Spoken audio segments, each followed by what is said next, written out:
പറഞ്ഞു.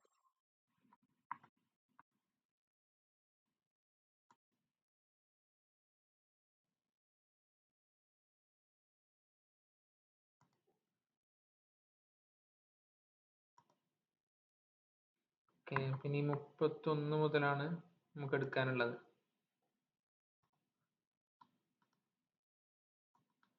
31-ാമത്തെ ഹദീസ് മുതലാണ് എടുക്കാനുള്ളത്. അപ്പൊ നമ്മൾ പറഞ്ഞു, ചില ഹദീസുകളൊക്കെ എന്ത് ചെയ്യാണ്, നമ്മൾ കാണാതെ പഠിച്ചു കഴിഞ്ഞാൽ വളരെ നല്ലതാണ്. കാണാതെ പഠിച്ചു കഴിഞ്ഞാല് പിന്നെ ആവശ്യം വരുന്ന സാഹചര്യങ്ങളിലൊക്കെ നമുക്ക് ഓർമ്മ വരും. അങ്ങനെയല്ല, പണ്ട് നമ്മൾ കാണാതെ പഠിച്ചതൊക്കെ ഇപ്പൊ പണ്ട് സ്കൂളിൽ പഠിച്ച കാര്യങ്ങളൊക്കെ പിന്നെ നമ്മൾ ഓർക്കാറുണ്ട്. അപ്പൊ അങ്ങനെ കുറെ കവിത പഠിച്ചുകൊണ്ട് പ്രത്യേകിച്ച് ഉപകാരം ഉണ്ടാവില്ല. പക്ഷെ ഇതൊക്കെ പഠിച്ചതുകൊണ്ട് ആഹ് നമുക്ക് കാര്യം. അത് പഠിച്ചോ? ഏതാണ്? അതെ അതെ.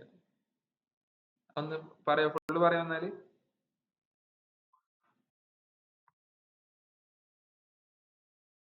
ഉം,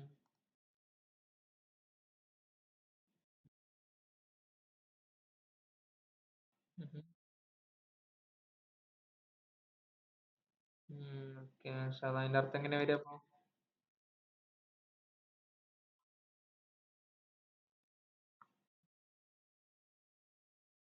ഉം, ഉം, ഉം, ഉം, ഉം,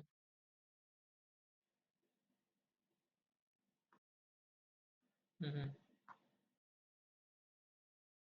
ഉം, ഉം. അതെ അതെ.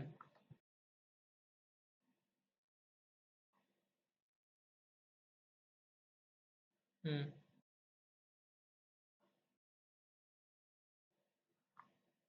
ശക്കറ, ശക്കർ. ഉം,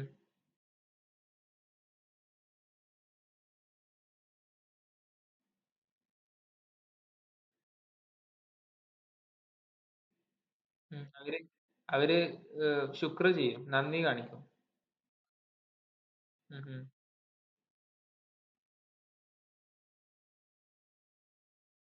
ഉം, ഉം. Yes, yes, yes, yes. മാഷാ അല്ലാ. ഈ ചെറിയ അക്ഷരങ്ങളൊക്കെ ഉണ്ട്, അതൊക്കെ ഒന്നുകൂടി നോക്കി പഠിക്കുമ്പോ ക്ലിയർ ആവും. മാഷാ അല്ലാ. ഏതായാലും പഠിക്കുന്നുണ്ടല്ലോ, മാഷാ അല്ലാ. Very good. അപ്പൊ അപ്പൊ അത് നമ്മള് സുബറിന്റെ ഏകദേശം എല്ലാ കാര്യങ്ങളും ഉൾപ്പെടുത്തിയിട്ടുള്ള ഒരു ഹദീസാണ്. സുബർ എന്താണെന്നും സുബറിൽ ഉപരി നമ്മൾ പറഞ്ഞല്ലോ തുടക്കത്തിലെ തഖ്വ, സബർ, തവക്കുല്, ഇതൊക്കെ ജീവിതത്തിൽ നമ്മൾ പാലിക്കേണ്ട കുറെ മൂല്യങ്ങളാണ്. നിരന്തരമായിട്ട് ഉണ്ടായിരിക്കേണ്ട കാര്യങ്ങളാണ്. അപ്പോ അതിനെ പറ്റിയൊക്കെയാണ് നമ്മൾ തുടക്കത്തിൽ പറയുന്നത്. ഓരോ ഹദീസുകൾ വായിക്കുമ്പോൾ ഇത് ജീവിതത്തിൽ പകർത്താനുള്ള ഒരു മോട്ടിവേഷനും കൂടിയാണ് നമുക്ക് കിട്ടുന്നത്. അപ്പൊ അതിൽ പറഞ്ഞത് മുഅ്മിനിന്റെ മാത്രം പ്രത്യേകതയെ പറ്റിയിട്ടാണ്. അപ്പൊ ഇത്തരം വിഷയങ്ങൾ പറയുമ്പോൾ നമുക്ക് ഇന്ന് സമൂഹത്തിൽ കണ്ടുവരുന്ന ആത്മഹത്യ, കൂടിക്കൂടി വരുന്ന ആത്മഹത്യ, ലഹരിന്റെ ഉപയോഗം, പിന്നെ കുറെ ടെൻഷന്, സ്ട്രെസ്, ഇതൊക്കെ കൂടി വരുന്ന ഒരു സാഹചര്യമാണ്. അപ്പോ അതുമായിട്ട് ബന്ധപ്പെട്ട് നമ്മളൊരു മുസ്ലിം എങ്ങനെയാണ് അതിനോട് പ്രതികരിക്കേണ്ടത്, അല്ലെങ്കിൽ ഇത്തരം വിഷയങ്ങൾ എങ്ങനെ നോക്കിക്കാണണം, ഇത്തരം ഈ ആത്മഹത്യകളൊക്കെ ഉണ്ടാവുന്ന സമയത്ത് നമ്മുടെ പുതിയ ജനറേഷനിലെ നമ്മളെ കുട്ടികളിൽ വളർത്തിയെടുക്കേണ്ട ശീലങ്ങൾ, അല്ലെങ്കിൽ അവര് ലോകത്തെ കാണുന്ന ഒരു പ്രശ്നം ഉള്ളത് കൊണ്ടാണ് ഇങ്ങനെ ആത്മഹത്യ ചെയ്യുന്നത്. ഒന്നാമതായിട്ട് പറയാനുള്ളത് ഈ ദുനിയാവിന്റെ ഇത് കഴിഞ്ഞാല് പിന്നെ ഒരു ജീവിതമില്ല എന്നൊരു ചിന്ത. അല്ലെങ്കിൽ ഇവിടുന്ന് ഇപ്പൊ എന്തെങ്കിലും പറ്റിക്കഴിഞ്ഞാൽ, അല്ലെങ്കിൽ ഒരു പരീക്ഷയിൽ തോറ്റു കഴിഞ്ഞാല്, അല്ലെങ്കിൽ കടങ്ങൾ വന്നു കഴിഞ്ഞാല് പിന്നെ പിന്നെ വേറൊരു അർത്ഥവും ഇല്ല. അപ്പോ കേവലം ഈ ലോകവുമായിട്ട് വളരെ നൈമിഷികമായ കുറച്ച് കാര്യങ്ങളായിട്ട്, കുറച്ച് ലക്ഷ്യങ്ങളായിട്ട് ജീവിതം മുന്നോട്ട് കൊണ്ടുപോകുമ്പോൾ സ്വാഭാവികമായിട്ടും ആത്മഹത്യ ഉണ്ടായിക്കൊണ്ടിരിക്കും. കാരണം ഈ ഒരു വിശാലമായിട്ട് ചിന്തിക്കാൻ പറ്റുന്നില്ല. ഒരു പരീക്ഷയിൽ SSLC കുറഞ്ഞ മാർക്ക് കിട്ടിയതോടെ ജീവിതം അവസാനിച്ചു എന്നാണ് ചിലർ മനസ്സിലാക്കുന്നത്. അപ്പോൾ ആ ഒരു ചിന്ത മാറ്റിയിട്ട് ഇനിയിപ്പോ കുട്ടികളുടെ ഭാഗത്തു നിന്നാണെങ്കിൽ പരീക്ഷേന്റെ കാര്യങ്ങൾ, വലിയവരാണെങ്കിൽ കടങ്ങൾ വന്നിട്ട്, അല്ലെങ്കിൽ വേറെ എന്തെങ്കിലും പ്രശ്നങ്ങൾ കൊണ്ട് അസുഖങ്ങൾ ഉണ്ടായിട്ട് ആത്മഹത്യ ചെയ്യുന്നവര്, അങ്ങനെ പല പല പ്രശ്നങ്ങൾ. അപ്പൊ ഇവിടെ ഇവിടെ ഒരു മുഅ്മിനെ സംബന്ധിച്ചിടത്തോളം നമ്മൾ ഹദീസിൽ പറഞ്ഞല്ലോ, ഒരു നന്മ ഉണ്ടായാലും ഒരു നല്ല കാര്യം സംഭവിച്ചാലും അവൻ ശുക്ർ ചെയ്യും. ഉം. നല്ല കാര്യം ഉണ്ടായാല് ശുക്ർ ചെയ്യും. അപ്പൊ എന്ത് ചെയ്യും? അല്ലാഹു തആല അവർക്ക് പ്രതിഫലം കിട്ടും. അപ്പൊ ആ ഒരു നല്ല കാര്യം അവന്റെ ജീവിതത്തിൽ നന്മയായിട്ട് ഭവിക്കും. ഇനി പ്രത്യക്ഷത്തില് പ്രശ്നമായിട്ടാണ് ഒരു കാര്യം ഉണ്ടാവുന്നത്, ഒരു ഒരു പ്രോബ്ലം ആണ്, ഒരു പ്രയാസമാണ് ഉണ്ടാവുന്നതെങ്കിലും ഒരു മുഅ്മിനെ സംബന്ധിച്ചിടത്തോളം അത് ഹൈറാണ് എന്നാണ് പറഞ്ഞത്. കാരണം ആ സാഹചര്യത്തില് സ്വബർ, ക്ഷമ ഉണ്ടാവും.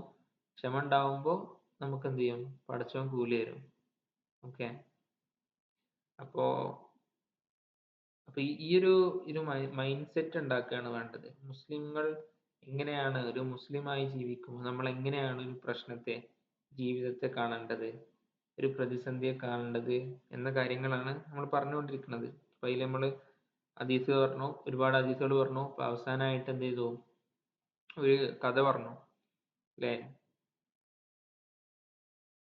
ഒരു കുട്ടി പഠിക്കാൻ പോയതും അങ്ങനെ അവര് ഈ സത്യവിശ്വാസത്തിന്റെ മേലില് ഉറച്ചു നിന്നതും, അപ്പൊ കുറെ ആൾക്കാർ വിശ്വാസത്തിലേക്ക് വന്നതും, അങ്ങനെ തുടങ്ങിയിട്ടുള്ള ഒരു കഥയും പറഞ്ഞു. ഉം. പിന്നെ പിന്നെ 31-ാമത്തെ ഹദീസ് നോക്കാം. പറഞ്ഞു വരുന്ന വഴിക്ക് നമ്മള് ബാക്കിയുള്ള സുബറിനെ പറ്റിയുള്ള കാര്യങ്ങളും ഇൻഷാ അല്ലാഹ് ഡിസ്കസ് ചെയ്യാം. ഓക്കെ. വൻ അനസ് റളിയല്ലാഹു അൻഹു ഖാല മറ നബിയ്യു സല്ലല്ലാഹു അലൈഹി വസല്ലം ബിംറഅത്തിൻ തബ്കി ഇൻദ ഖബറിൻ ഫഖാല ഇത്തഖില്ലാ വസ്ബിരി. ഇപ്പോൾ നബി തങ്ങള് ഒരു ഖബറിന്റെ അടുത്ത് കൂടെ ഇങ്ങനെ നടന്നു പോവായിരുന്നു. അപ്പോ ഒരു സ്ത്രീനെ കണ്ടു. അവരെന്താണ്, ഖബറും പുറത്തിരുന്ന് കരയാണ്. കരയാന്ന് പറഞ്ഞാല് കണ്ണിന്ന് വെള്ളം വരിക എന്നുള്ള ഒരു അർത്ഥത്തിലല്ല കേട്ടോ. അത് നമ്മള് നബി തങ്ങളുടെ ആ പേരക്കുട്ടി മരിച്ച സമയത്ത് നമ്മൾ കണ്ടു. അത് റഹ്മത്താണെന്നാണ് പറഞ്ഞത്. അത് തടഞ്ഞു വെക്കാൻ പറ്റാത്ത കുറച്ച് കാര്യങ്ങളുണ്ടാവും, സ്നേഹം കൊണ്ടുണ്ടാവുന്ന കാര്യങ്ങളുണ്ടാവും. അപ്പോ അത് പ്രശ്നമില്ല. പക്ഷെ ഇവിടെ ശബ്ദം ഉണ്ടാക്കി കരയുന്നുണ്ടാവും. അപ്പൊ അതുകൊണ്ടാണ് ആ പെണ്ണിനോട് ഇസ്ബിരി, ക്ഷമിക്കാൻ പറഞ്ഞത്. ഇത്തക്കില്ല വസ്ബിരി എന്ന് പറഞ്ഞത്. അപ്പോ ഈ മുസീബത്തി, അപ്പൊ അങ്ങനെ പറഞ്ഞപ്പോ ആ സ്ത്രീ തിരിച്ചു പറഞ്ഞത് ഇലൈക്ക അന്നി, നിങ്ങള് ദൂരെ പോ, ദൂരെ പോ. ഇന്നക ലം തുസബ്ബി മുസീബത്തി വലം താരിഫു. ഈ ഈ പ്രശ്നം ഉണ്ടായത് എനിക്കാണ്, നിങ്ങൾക്ക് അറിയില്ല ഇതിന്റെ ബുദ്ധിമുട്ട്. അങ്ങനെ നമ്മളെ നാട്ടിൽ പറയലേ, ഒന്ന് നിങ്ങളൊന്ന്, മലപ്പുറത്തൊക്കെ എന്താ പറയും, ഇജ്ജൊന്ന് പൊയ്ക്ക, അനക്കല്ലല്ലോ ഇപ്പൊ ഇതുണ്ടായത്, എനിക്കല്ലേ എന്നൊക്കെ പറയും. ഓക്കെ. അപ്പൊ ആ ഒരു സംസാരമാണ് ഇവിടെ ഉണ്ടായത്. ദൂരെ പോകാൻ പറഞ്ഞു. ഇത് എന്റെ മാത്രം പ്രശ്നമാണ്, ഇതൊക്കെ പ്രശ്നം ഉണ്ടായാലേ തിരിയുള്ളൂ എന്ന രൂപത്തിൽ പറഞ്ഞു. അപ്പൊ കീല ലഹ, അപ്പൊ ഇവർക്ക് മനസ്സിലായില്ല ഇത് നബിയാണ് പറഞ്ഞതെന്ന് മനസ്സിലായില്ല. അപ്പോ ഇന്നഹുൻ നബിയു, അപ്പോ ഇവരോട് വന്ന് പറഞ്ഞു ഇന്നഹുൻ നബിയു, നബിയാണ് ഈ വിഷയങ്ങൾ പറഞ്ഞത് എന്ന് ആ സ്ത്രീയോട് പിന്നെ പറഞ്ഞു. അപ്പോ ഫാത്തത് ബാബൻ നബി സല്ലല്ലാഹു അലൈഹി വസല്ലം, അപ്പൊ ഈ സ്ത്രീ എന്ത് ചെയ്തു? പിന്നെ നബിതങ്ങൾ അടുത്ത് വന്നു. ഫലം യജിദ് ഇൻദഹു ബവ്വാബീന, അങ്ങനെ നബിതങ്ങളുടെ അടുത്ത് വന്നപ്പോ മറ്റു രാജാക്കന്മാരുടെ അടുത്ത് വരുന്ന പോലെയല്ല, കുറെ കാവൽക്കാരും ഒന്നും ഉണ്ടായിരുന്നില്ല. നേരെ നബിതങ്ങളുടെ അടുത്തേക്ക് ചെന്നു. അപ്പൊ കാലത്ത് ലം ആരിഫ്ക, എന്നിട്ട് പറഞ്ഞത് ഞാൻ നബിതങ്ങൾ അറിഞ്ഞിരുന്നില്ല, അറിയാണ്ട് പറ്റിപ്പോയതാണ്, അങ്ങനെ ദേഷ്യപ്പെട്ടു പോയതാണ് എന്ന് പറഞ്ഞു. അപ്പൊ അപ്പൊ നബിതങ്ങൾക്ക് അറിയാണ്ട് ദേഷ്യപ്പെട്ടതിൽ പ്രശ്നമൊന്നും ഉണ്ടായില്ല. ഉം. ക്ഷമ ക്ഷമണ്ട്, പുറത്തു കൊടുക്കുന്ന ഒരു സ്വഭാവമാണ് നബിതങ്ങൾ ഉണ്ടായിരുന്നത്. അപ്പൊ അതൊന്നും ഒരു പ്രശ്നമല്ല. അപ്പോ നബിതങ്ങൾ വേറെ ഹദീസിന്റെ ഷറഹിൽ കാണാൻ പറ്റും. അപ്പോ നബി എന്റെ കാര്യത്തിൽ പറഞ്ഞതല്ല, പടച്ചോൻ പടച്ചോൻ ദേഷ്യപ്പെടുന്ന ഒരു കാര്യത്തിലാവുമ്പോ എന്ത് ചെയ്യും? നബിതങ്ങൾ പറയും. നബി ദേഷ്യപ്പെടുന്നത് എന്തിനാണ്? പടച്ചോന് ഇഷ്ടമില്ലാത്ത കാര്യമാകുമ്പോഴാണ്. നിങ്ങൾക്ക് സ്വന്തം പേഴ്സണൽ ആയിട്ട് ഇഷ്ടമില്ലാത്ത അങ്ങനെ ഒരു സംഭവം ഇല്ല. ഓക്കെ, ഒക്കെ പടച്ചോന് വേണ്ടിയുള്ള ഒരു ജീവിതമായിരുന്നല്ലോ, ദീനിന് വേണ്ടിയുള്ള ജീവിതമായിരുന്നു ഞങ്ങൾ ജീവിച്ചു കാണിച്ചത്. അപ്പോ ഈ ദേഷ്യപ്പെട്ടത് ഈ പറഞ്ഞത് എന്തിനാണ്? അള്ളാഹുവിന്റെ കാര്യത്തിന് വേണ്ടിയാണ്. അള്ളാഹു ദേഷ്യം ഉണ്ടാവുന്ന കാര്യങ്ങളാണ് ഞങ്ങൾ ഇടപെടും. അതുകൊണ്ടാണ് ഈ ഹദീസ് എന്ന് പറയുമ്പോഴേ കൗലും ഫീലും ഇക്റാറും പെടുന്നത്. നബിതങ്ങള് ചെയ്ത കാര്യങ്ങളും ചെയ്ത കാര്യങ്ങളും പറഞ്ഞ കാര്യങ്ങളും അതേപോലെ തന്നെ ഇക്റാർ എന്ന് പറഞ്ഞ സംഭവമുണ്ട്. മൗനാനുവാദം എന്നാ പറയാ. നബിതങ്ങളെ മുമ്പിൽ വെച്ചൊരു കാര്യം ചെയ്തു, എന്നിട്ട് നബി ഒന്നും തിരിച്ചു പറഞ്ഞില്ലെങ്കിൽ, അത് എന്താ പറയാ, ആ കാര്യത്തെ എതിർത്തില്ലെങ്കിൽ അത് തെളിവാണ് ദീനിന്. കാരണം എന്താ, നബിയെ സംബന്ധിച്ചിടത്തോളം മുമ്പിലൊരു കാര്യം, ഒരു തെറ്റ് കണ്ടിട്ട് അള്ളാഹ്ക്ക് ഇഷ്ടപ്പെടാത്ത ഒരു കാര്യം കണ്ടാല് അതിനെ എതിർക്കാതിരിക്കാൻ പറ്റൂല. എന്തായാലും ഇഷ്ടപ്പെടാത്ത പറ്റാത്ത കാര്യമാണെങ്കിൽ, ഇസ്ലാമിൽ അനുവദിക്കാത്ത കാര്യമാണെങ്കിൽ എന്തായാലും അതിനെ എതിർത്തിട്ടുണ്ടാവും. അപ്പൊ അങ്ങനെ ഒരു കാര്യം നബി തങ്ങളുടെ മുമ്പിൽ നിർവഹിച്ചു, ഒരു കാര്യം ചെയ്തു, അതിനെ എതിർത്തിട്ടില്ലെങ്കിൽ അതിന് എന്ത് മനസ്സിലാക്കണം? അത് ഇസ്ലാമിൽ കുഴപ്പമില്ലാത്ത കാര്യമാണ്, അനുവദനീയമായ കാര്യമാണ് എന്ന് മനസ്സിലാക്കണം. ഓക്കെ, അത് സന്ദർഭത്തിൽ പറഞ്ഞതാ. ഓക്കെ, അങ്ങനെ എനിവേ സ്ത്രീയോട് പറഞ്ഞു. അപ്പൊ ഈ സ്ത്രീ വന്നിട്ട് എന്തായി, പൊരുത്തപ്പെടിക്കാൻ വന്നു. എന്നിട്ട് നബിയാണ്, അറിയാണ്ട് ചെയ്തതാണ് എന്ന് സൂചിപ്പിച്ചു. അപ്പൊ എന്ത് പറഞ്ഞു? ഇന്നമ സബ്റു ഇന്ദ സദമത്തിലൂല. അപ്പൊ ഒരു കാര്യം പഠിപ്പിച്ചു കൊടുക്കാണ്. ഇപ്പൊ ചൂടായത് പ്രശ്നമില്ല, നബിയും പൊരുത്തപ്പെട്ടു. പിന്നെ ഇന്നമ സബ്റു ഇന്ദ സദമത്തിലൂല എന്നൊരു കാര്യം പഠിപ്പിച്ചു കൊടുക്കാണ്. ഇപ്പൊ പേഴ്സണൽ ആയിട്ടുള്ള കാര്യമില്ല അപ്പോഴും പറയുന്നത്. ഇന്നമ സൊബർ ഇന്ദ സ്വതമത്തിലൂല, സൊബറിനെ പറ്റിയുള്ളൊരു കാര്യം പറയാണ്. സൊബർ എപ്പോഴാണ് വേണ്ടതെന്നാണ് പറയണത്? ഇന്ദ സ്വതമത്തിലൂല, ഈ പ്രശ്നം ഉണ്ടാവുന്ന സമയം ഉണ്ടാവൂലേ, എന്തെങ്കിലും ഒരു ബുദ്ധിമുട്ട് ഉണ്ടാവുന്ന ഫസ്റ്റ് ടൈമിലാണ് സൊബർ വേണ്ടത് എന്നാണ് പറയുന്നത്. അപ്പോ ഒരു ഒരു ഒരു നമുക്ക് ഒരു അസുഖം, അല്ലെങ്കിൽ വേണ്ടപ്പെട്ടവരുടെ മരണം, അല്ലെങ്കിൽ വേണ്ടപ്പെട്ടവർക്ക് എന്തെങ്കിലും പറ്റുക, അങ്ങനെ എന്ത് പ്രയാസങ്ങളും പ്രതിസന്ധികളും ജീവിതത്തിൽ ഉണ്ടാവുമ്പോൾ എന്താണ് വേണ്ടത്? ആദ്യ ഘട്ടത്തിൽ, ആ പ്രയാസത്തിന്റെ മുസീബത്തിന്റെ ആദ്യ ഘട്ടത്തിൽ ക്ഷമിക്കുകയാണ് വേണ്ടത് എന്നാണ് പറയുന്നത്. കുറെ കാലം കഴിയുമ്പോൾ എന്ത് ചെയ്യും? നമ്മളെ സാഹചര്യത്തോട് പതുക്കെ ഗ്രാജുവലി പൊരുത്തപ്പെട്ട് നമ്മൾ ക്ഷമിക്കാൻ പഠിക്കും. അതിനേക്കാളും വലിയൊരു ലെവലാണ് പ്രശ്നം ഉണ്ടാവുമ്പോൾ തന്നെ, പ്രശ്നം തുടങ്ങുമ്പോൾ തന്നെ എന്ത് ചെയ്യുക? അതിനോട് ക്ഷമിക്കാൻ പഠിക്കുക എന്നുള്ളത്. ഓക്കെ, അപ്പൊ ആ ഒരു കാര്യമാണ് ഇവിടെ ഞങ്ങൾ ആ സ്ത്രീക്ക് പഠിപ്പിച്ചു കൊടുക്കുന്നത്. ഇന്നമ സബ്റു ഇന്ദ സ്വതമത്തിലൂല. സ്വതമത്തിലൂല പറഞ്ഞാല് പ്രശ്നം ഉണ്ടാവുന്ന സമയത്ത്, തുടക്ക സമയത്ത് തന്നെ. അപ്പൊ അങ്ങനെയാണ്, ഇതനുസരിച്ചാണ് സിദ്ദീഖ് റളിയല്ലാഹു അൻഹു നബിതങ്ങൾ വഫാത്തായ സമയത്ത് ഭയങ്കര അരക്ഷിതാവസ്ഥയായിരുന്നു. അരക്ഷിതാവസ്ഥ വെച്ചാൽ ഉമർ റളിയല്ലാഹു അൻഹുക്ക് ഇറങ്ങില്ലേ, ആരാണ് റസൂല് മരിച്ചു വഫാത്തായി എന്ന് ആരെങ്കിലും പറഞ്ഞു കഴിഞ്ഞാല് അവരെ എപ്പോ കൊല്ലും എന്നൊക്കെ പറഞ്ഞിറങ്ങി. കാരണം അത് അത്രത്തോളം നബിതങ്ങളോട് സ്നേഹം ഉണ്ടായിരുന്നു. ആ സ്നേഹത്തിന്റെ പുറത്ത് എന്താ പറയാ, ഒരു അംഗീകരിക്കാൻ പറ്റാത്ത, ഈ മരണ വാർത്ത അംഗീകരിക്കാൻ പറ്റാത്ത രീതിയിലേക്ക് മാറിയതാണ്. അപ്പൊ സിദ്ദീഖ് റളിയല്ലാഹു അൻഹു അവിടെ സ്റ്റേബിൾ ആയിട്ട് നിൽക്കുകയാണ് ചെയ്തത്. ചരിത്രത്തിൽ അങ്ങനെ കാണാൻ പറ്റും. രണ്ടാമത്തെ ഖലീഫയാണ്. അപ്പോ കുറച്ചുകൂടി സ്റ്റേബിൾ ആയിട്ട് പക്വമായിട്ട് വേണ്ടത് കാര്യങ്ങളൊക്കെ ചെയ്യാനും, അടുത്ത ഭരണത്തിലുള്ള ആൾക്കാരെ ഭരണപരമായിട്ടുള്ള കാര്യങ്ങളൊക്കെ നിയന്ത്രിക്കാനും ഒക്കെ സിദ്ദീഖ് റളിയല്ലാഹു അൻഹു ആണ് മുന്നിലുണ്ടായിരുന്നത്. അപ്പൊ സിദ്ദീഖ് റളിയല്ലാഹു അൻഹു കുറച്ച് സ്റ്റേബിൾ ആയിട്ട് നിന്നു. അപ്പൊ അത് ഈ ഒരു സബറിന് നല്ലൊരു ഉദാഹരണമായിട്ട് നമുക്ക് മനസ്സിലാക്കാൻ പറ്റും. ഓക്കെ, ഈ ആ ഒരു തുടക്ക സമയത്ത് തന്നെ എന്ത് ചെയ്യാ, കുറച്ച് ക്ഷമിക്കുക. ഇതൊക്കെ അള്ളാഹുവിൽ നിന്നാണെന്ന് മനസ്സിലാക്കാൻ ശ്രദ്ധിക്കുക. ഇങ്ങനെ ഇത് പറയാൻ സുഖമുണ്ടെങ്കിലും പ്രാക്ടിക്കൽ ആക്കാൻ കുറച്ച് ബുദ്ധിമുട്ടുള്ള കാര്യമാണ്. അത് നമ്മുടെ ജീവിതത്തിൽ നമുക്ക് മനസ്സിലാക്കാൻ പറ്റും. എന്തായാലും ഈ ഒരു ചിന്ത ഉണ്ടാവുമ്പോൾ നമുക്ക് എന്ത് ചെയ്യാൻ പറ്റും?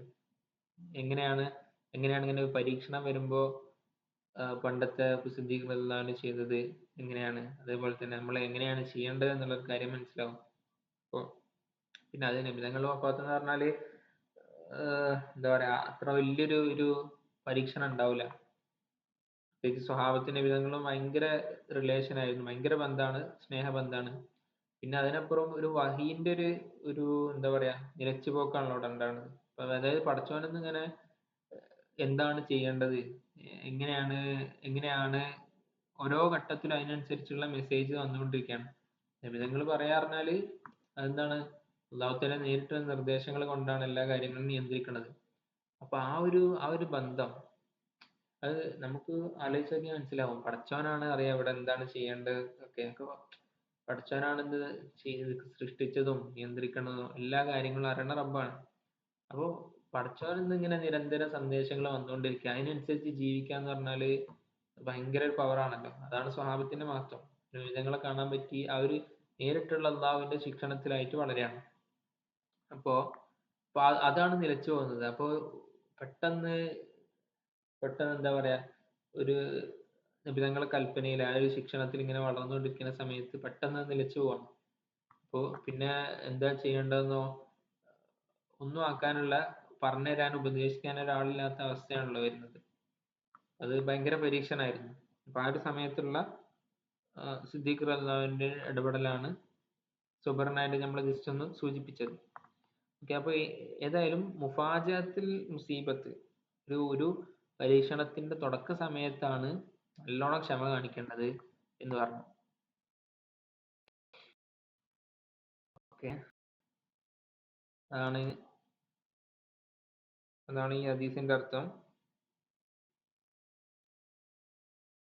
എന്തായിരുന്നു ഹദീസ്? അസ്സബ്റു ഇന്നമ സബ്റു ഇന്ദ സ്വദുമത്തിൽ ലൂല. സ്വദുമത്തിൽ ലൂല എന്ന് പറഞ്ഞാല് അതാണ് കേട്ടോ അർത്ഥം. ഇനി വാൻ അബീ ഹുറൈറത്ത് റളിയല്ലാഹു അൻഹു 32ാമത്തെ ഹദീസ് നോക്കാം. അന്ന റസൂലുള്ളാഹി സ്വല്ലല്ലാഹു അലൈഹി വസല്ലമ ഖാല, അബൂ ഹുറൈറ റളിയല്ലാഹു അൻഹു പറയാണ്, റസൂൽ എന്നിട്ട് എന്താണ് പറയണത്? ഇതൊരു ഹദീസാണ്. അന്ന റസൂലുള്ളാഹി സ്വല്ലല്ലാഹു അലൈഹി വസല്ലം നബിതങ്ങൾ പറയാണ്, കാല യഖൂലുല്ലാഹു തആല. അപ്പൊ ഈ അല്ലാഹു തആല പറഞ്ഞു എന്ന് പറഞ്ഞിട്ട് ചില ഹദീസുകളുണ്ട്. ഇതിന് ഖുദ്സിയായ ഹദീസ് എന്നാ പറയാ. ഹദീസ് ഖുദ്സി എന്നാ പറയാ. ഓക്കെ, ഹദീസ് ഖുദ്സി എന്ന് പറഞ്ഞാല് അള്ളാഹുവിൽ നിന്ന് നേരിട്ടുള്ള സന്ദേശങ്ങളാണ്. ഓക്കെ, അപ്പോ ഖുർആൻ അല്ലാത്ത ഹദീസുകളുണ്ട്, ഖുർആൻ അല്ലാത്ത അള്ളാഹു തആല പറഞ്ഞ ഹദീസുകളുണ്ട്. അപ്പൊ അതിനാണ് ഖുദ്സിയായ ഹദീസ് എന്ന് പറയാം. ആ ഒരു രീതിയിലുള്ള ഹദീസാണ് ഇത്. നബിതങ്ങൾ ഇവിടെ പറയണ എന്താ, അള്ളാഹു തആല പറഞ്ഞിട്ടുണ്ട്, മാലി അബ്ദിൽ മുഅ്മിനി ഇന്ദി ജസാഉൻ. മാലി അബ്ദിൽ മുഅ്മിനി, മുഅ്മിനായ അടിമക്കില്ല, ഇന്ദി ജസാഉൻ ഇദാ ഖബൽതു സഫിയഹു മിൻ അഹ്ലി ദുനിയ സുമ്മ ഇഹ്തസബഹു ഇല്ലൽ ജന്ന. മാലി അബ്ദുൽ മുഅ്മിനി, അപ്പൊ എന്റെ മുഅ്മിനായ അടിമക്ക് ഇല്ല. എന്തില്ല എന്ന് പറയണത്? മൊത്തം ലാസ്റ്റ് മനസ്സിലാവണത് അയാൾക്ക് മുഅ്മിനായ അടിമക്ക് സ്വർഗം കിട്ടും. ഇപ്പോ ഇന്ദി ജസാൻ ഇദാ ഖബൽതു സഫിയഹു, സൊഫീനെ നാം പിടിച്ചു, കബൽ ചെയ്തു. സൊഫീനെ കബൽ ചെയ്തു എന്ന് പറഞ്ഞാല് ഏറ്റവും ഏറ്റവും അടുത്ത ആൾക്കാരാണ്, ദുന്യാവിലെ ഏറ്റവും അടുത്ത ആൾക്കാരെ എന്ത് ചെയ്തു? നാം അള്ളാഹു പിടിച്ചു, അള്ളാഹു റൂഹ് പിടിച്ചു. തുമ്മ അഹ്തസബു, എന്നിട്ടും ആ അടിമ, മുഅ്മിനായ അടിമ എന്ത് ചെയ്തു? കൂലി പ്രതീക്ഷിച്ച് അതിൽ ക്ഷമിച്ചു. അങ്ങനത്തെ ഒരു അടിമക്ക് ഇല്ലൽ ജന്ന, സ്വർഗമല്ലാതെ പ്രതിഫലമില്ല എന്നാണ് പറഞ്ഞത്. അപ്പോ മാലി അബ്ദിൽ മുഅ്മിനി, മുഅ്മിനായ അടിമക്ക് ഇല്ല ജസാഉൻ, പ്രതിഫലമില്ല, ഇല്ലൽ ജന്ന, ജന്നത്തല്ലാതെ പ്രതിഫലമില്ല. എപ്പോ? ഇദാ ഖബൽതു സഫിയഹു മിൻ അഹ്ലി ദുനിയ സുമ്മ ഇഹ്തസബഹു. ദുന്യാവിലെ സൊഫി എന്ന് പറഞ്ഞാൽ ഏറ്റവും ഇഷ്ടപ്പെട്ട ആൾക്കാരാണ്. ദുന്യാവിലെ ഏറ്റവും ഇഷ്ടപ്പെട്ട ആൾക്കാരെ നാം എന്ത് ചെയ്തു? അള്ളാഹു തആല റൂഹ് പിടിച്ചു, അങ്ങനെ മരണം അവർക്കുണ്ടായി. ആ ഒരു സമയത്തും അവർ കൂലി പ്രതീക്ഷിക്കുകയും ക്ഷമിക്കുകയും ചെയ്യുന്ന സമയത്ത് സ്വർഗമല്ലാതെ മറ്റൊരു പ്രതിഫലം അവർക്കില്ല എന്നാണ് പറഞ്ഞത്. അപ്പൊ സൊബറിന് വലിയ കൂലിയുണ്ട്, നല്ല പ്രതിഫലമുണ്ട് എന്നാണ് പറഞ്ഞത്. ഇത് ഞാൻ പറഞ്ഞല്ലോ, നമ്മള് സൊബറ് നമ്മളിങ്ങനെ പതുക്കെ പതുക്കെ ഓരോ ഹദീസുകളിലൂടെ കൂടുതൽ അറിഞ്ഞുകൊണ്ടിരിക്കുകയാണ്. ഇത് പ്രാക്ടിക്കലി കുറച്ച് ബുദ്ധിമുട്ടുള്ള കാര്യം തന്നെയാണ്. കാരണം ക്ഷമിക്കാൻ പറഞ്ഞു. പക്ഷെ അതിന്റെ ഒരു വിഷമം സങ്കടമൊക്കെ എന്നാലും ഉണ്ടാവാൻ പറ്റും. കാരണം സിദ്ദീഖ് റളിയല്ലാഹു നമ്മൾ നേരത്തെ പറഞ്ഞല്ലോ സബർ ഉണ്ടായിരുന്നു. അതുപോലെ തന്നെ സിദ്ദീഖ് റളിയല്ലാഹുവിന്റെ ഭരണകാലം കുറഞ്ഞ സമയത്തേ ഉണ്ടായിട്ടുള്ളൂ. 2 കൊല്ലം സംതിങ് കുറച്ച് മാസങ്ങളാണ് ഉണ്ടായത്. അത് നബി തങ്ങളോടുള്ള ആ ഒരു വിയോഗത്തിലുള്ള ഭയങ്കര സങ്കടം സിദ്ദീഖ് റളിയല്ലാഹുവിന്റെ പിന്നീടുള്ള ജീവിതത്തിൽ ഉണ്ടായിരുന്നു. അങ്ങനെ പല അസുഖങ്ങൾ വന്നു. അങ്ങനെയാണ് പെട്ടെന്ന് വഫാത്തായതെന്ന് പറഞ്ഞു. അതേപോലെ തന്നെ നബി തങ്ങൾക്ക് ഏറ്റവും ഇഷ്ടമുണ്ടായിരുന്ന അങ്ങോട്ടും ഏറ്റവും ഇഷ്ടമുണ്ടായിരുന്ന ഫാത്തിമ ബീവി നബി തങ്ങൾ മരിച്ച 6 മാസം കൊണ്ട് പിന്നെ വഫാത്തായിട്ടുണ്ട്. നബി തങ്ങൾ വഫാത്തായി 6 മാസം കൊണ്ട് വഫാത്തായിട്ടുണ്ട്. അപ്പൊ അത് നബി തങ്ങളുടെ വിയോഗത്തിലുള്ള ഭയങ്കര ദുഃഖവും ആ ഒരു സങ്കടവും ഒക്കെ ഉണ്ടായിരുന്നു എന്നാണ് പറയുന്നത്. ഓക്കെ, വഫാത്താവുന്ന സമയത്ത് നബി തങ്ങള് ഫാത്തിമ ബീവിനോട് 2 കാര്യങ്ങൾ പറയുന്നുണ്ട്. ഒരു കാര്യം പറഞ്ഞപ്പോ ചിരിക്കുന്നുണ്ട്, ഒരു കാര്യം പറഞ്ഞപ്പോ സന്തോഷിക്കുന്നുണ്ട്. അപ്പൊ ആയിഷ ബീവി ചോദിച്ചു എന്താണ് 2 കാര്യങ്ങൾ എന്ന് പറഞ്ഞപ്പോ എന്താണ് ഒന്ന് നബി തങ്ങളുടെ വഫാത്തിന്റെ വിഷയം പറഞ്ഞതാണ്. അപ്പോ ഭയങ്കര സങ്കടം ഉണ്ടായി. രണ്ടാമത് പറഞ്ഞു ഈ അഹ്ലു ബൈത്തിൽ നിന്ന് ഏറ്റവും കുടുംബക്കാരിൽ നിന്ന് നബി തങ്ങളുടെ കുടുംബക്കാരിൽ നിന്ന് ഏറ്റവും അടുത്തായിട്ട് നബി തങ്ങളോട് ചേരുക, വഫാത്തിന് ഉടനെ തന്നെ അടുത്ത് വഫാത്താവുക ഫാത്തിമ ബീവി ആയിരിക്കും എന്ന് പറഞ്ഞു. അപ്പോ സന്തോഷിക്കുകയും ചെയ്തു എന്നാണ് പറഞ്ഞത്. ഓക്കെ, അപ്പൊ നമ്മൾ പറഞ്ഞത് സബറിന്റെ പല പല കാര്യങ്ങളാണ്. ഇപ്പൊ ഇവിടെ പറഞ്ഞ ദുനിയാവിൽ ഏറ്റവും ഇഷ്ടമുള്ള ആൾക്കാരെ എന്ത് ചെയ്യാം, അവർക്ക് മരണം ഉണ്ടാവുക. നമ്മൾ സ്വന്തം ഉണ്ടാവുന്നതിനേക്കാളും സ്വന്തം ഉണ്ടാവുന്നതും ബുദ്ധിമുട്ടാണ്. അതുപോലെ തന്നെ ബുദ്ധിമുട്ടുള്ള ഒരു കാര്യമാണ് നമുക്ക് അടുത്ത ആൾക്കാർക്ക് എന്ത് ചെയ്യാം, എന്തെങ്കിലും സംഭവിക്കുക എന്നുള്ളത്. അതിന് ഇനി അബൂ തൽഹാന്റെ നല്ലൊരു കഥയും കൂടി വരുന്നുണ്ട്, ഒരു ഹദീസും കൂടി വരുന്നുണ്ട് ഇൻഷാ അല്ലാഹ്. അപ്പൊ പറയാം. വഅൻ ആയിഷ റളിയല്ലാഹു അൻഹ. അപ്പൊ അടുത്ത ഹദീസ് നോക്കാം, 33-ാമത്തത്. ആയിഷ ബീവിയാണ് റിപ്പോർട്ട് ചെയ്യുന്നത്. അന്നഹ സഅലത്ത് റസൂലുള്ളാഹി സ്വല്ലല്ലാഹു അലൈഹി വസല്ലം അനി ത്വാഊൻ. നബി തങ്ങളോട് ത്വാഊനെ പറ്റി ചോദിച്ചു. ത്വാഊൻ എന്ന് പറഞ്ഞാല് ഒരു പ്ലേഗ് അല്ലെങ്കിൽ ഒരു പകർച്ചവ്യാധി അസുഖം, അങ്ങനത്തെ ഒരു അസുഖത്തിനെ പറ്റി പറയാം. ത്വാഊൻ പറഞ്ഞാൽ പ്ലേഗ്. അപ്പൊ അഖ്ബറഹ അന്നഹു കാന അദാബൻ യബ്അസുല്ലാഹ്. അപ്പൊ ഒരു അസുഖം വരുമ്പോ, ഒരു നാട്ടിലൊരു പകർച്ചവ്യാധി, ഒരു കൊറോണ പോലത്തെ ഇത് വരുമ്പോ നമ്മൾ എങ്ങനെയാണ് അതിനെ പരിഗണിക്കേണ്ടത് എന്നാണ് ഇതിന് മനസ്സിലാവുന്നത്. ഇഫ അഖ്ബറഹ, അതിനെ പറ്റി ചോദിച്ചപ്പോ നബി തങ്ങൾ എന്താ പറഞ്ഞത്? അന്നഹു കാന അദാബൻ യബ്അസുല്ലാഹു അലാ മൻ യശാ. അത് അല്ലാഹു തആല ഒരു അദാബാണ്. അല്ലാഹു തആല അലാ മൻ യശാ, അല്ലാഹു തആല ഉദ്ദേശിച്ച ആൾക്കാർക്ക് ഇറക്കുന്ന ഒരു അദാബാണ്.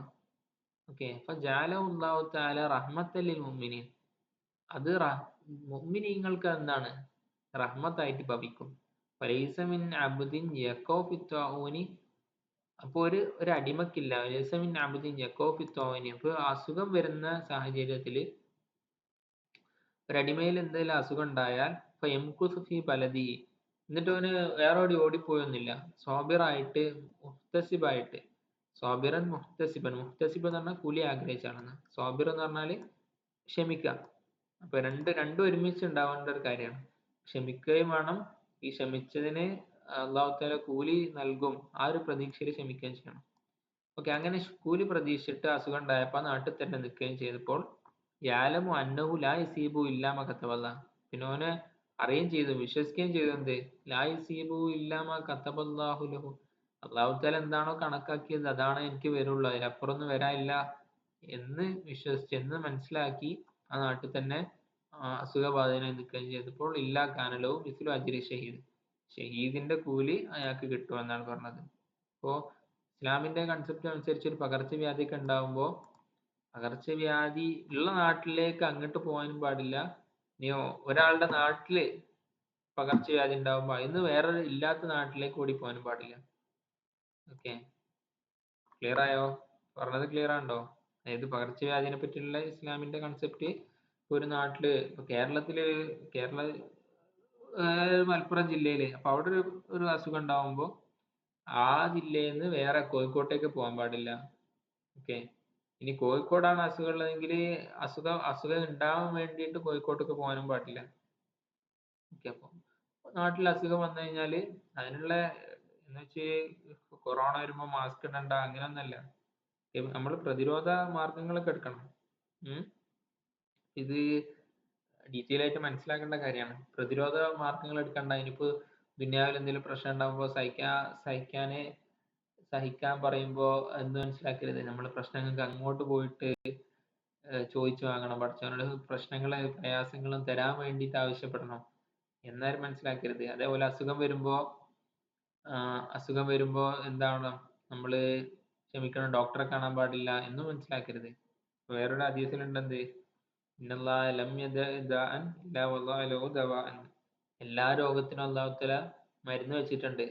പല പല രോഗങ്ങൾക്കുള്ള മരുന്ന് ഇപ്പോഴും കണ്ടുപിടിക്കണേ ഉള്ളൂ. ഇപ്പൊ നേച്ചറല് പ്രകൃതിയിൽ എന്തുണ്ട്, എല്ലാത്തിനുള്ള പരിഹാരങ്ങളുണ്ട്. ഇനി അതല്ലാതെ കൃത്രിമമായിട്ട് ഉണ്ടാക്കുന്ന സാധനങ്ങളുണ്ട്. ഇപ്പൊ പലതും മനുഷ്യന്മാർക്ക് ഇപ്പോഴും കണ്ടെത്താൻ പറ്റിയിട്ടില്ല. ക്യാൻസറിനൊക്കെ ഇപ്പോ അടുത്തെന്താ വാക്സിനേഷനും ഒക്കെ തുടങ്ങി എന്ന് പറയുന്നുണ്ട്.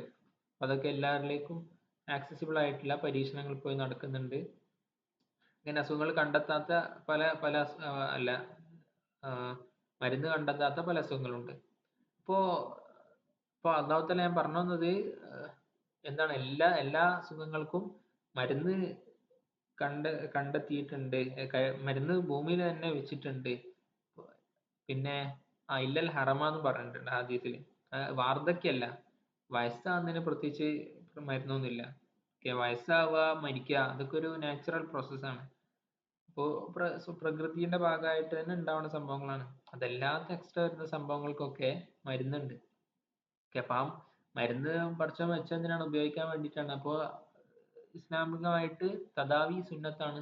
നമ്മൾ ചികിത്സ തേടുക എന്നുള്ളത് സുന്നത്തായ കാര്യമാണ്. ഓക്കെ. പക്ഷെ നമ്മൾ വിളിച്ചു വരുത്താതെ കുറെ അസുഖങ്ങൾ നമുക്ക് ഉണ്ടാവും. ഓക്കെ. അപ്പൊ അതിനെ നമ്മൾ മനസ്സിലാക്കേണ്ടത് എങ്ങനെയാണ്, അള്ളാഹുവിൽ നിന്നുള്ള പരീക്ഷണങ്ങളായിട്ടാണ്. ഓക്കെ. അപ്പൊ അതിൽ ക്ഷമിക്കുകയും കൂലി പ്രതീക്ഷിക്കുകയാണ് ചെയ്യേണ്ടത്. അപ്പോ അപ്പോ പ്ലേഗിനെ പറ്റി ചോദിച്ചപ്പോ ആയിഷ ബീവിനോട് കൊടുത്ത മറുപടിയാണത്.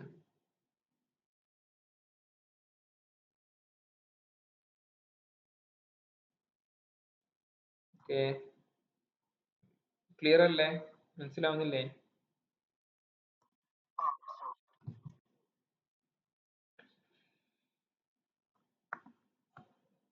ഇനി അടുത്ത ഹദീസ് നോക്കല്ലേ?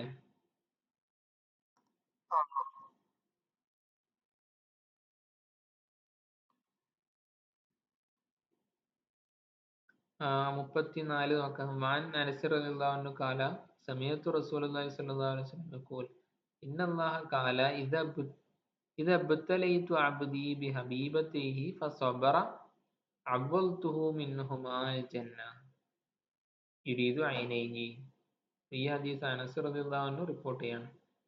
എന്താണ് നബി തങ്ങൾ പറയുന്നുണ്ട്, നബി തങ്ങൾ പറയുന്നതായിട്ട് ഞാൻ കേട്ടു. എന്താണ് പറയുന്നത്? യഖൂൽ ഇന്നല്ലാഹ, ഇതും ഖുദ്സിയ ഹദീസാണ്. ഖുദ്സിയായ ഹദീസ് എന്ന് പറഞ്ഞാൽ എന്തായിരുന്നു?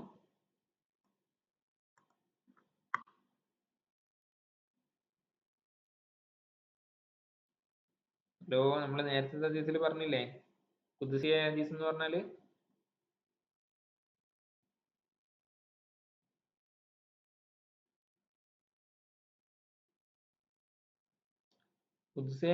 പറഞ്ഞാല് അള്ളാഹു താല നേരിട്ട് പറയുന്ന ഹദീസുകൾ. ഖുർആൻ അല്ലത്, ഇത് ഹദീസ് തന്നെയാണ്. പക്ഷെ ഇതിൽ അള്ളാഹു താല നേരിട്ട് എന്താണ് പറയാണ്, അടിമകളോട് പറയാണ്.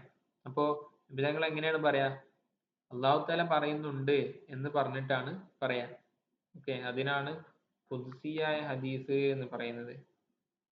ഇപ്പോ നോട്ട്സ് ഒക്കെ ഉണ്ടെങ്കിൽ, നോട്ട്ബുക്ക് ഒക്കെ ഉണ്ടെങ്കിൽ, പുതിയ എന്തെങ്കിലും വിഷയങ്ങൾ പറയുമ്പോൾ എന്ത് ചെയ്യാൻ പറ്റും, എഴുതി വെക്കാൻ പറ്റും.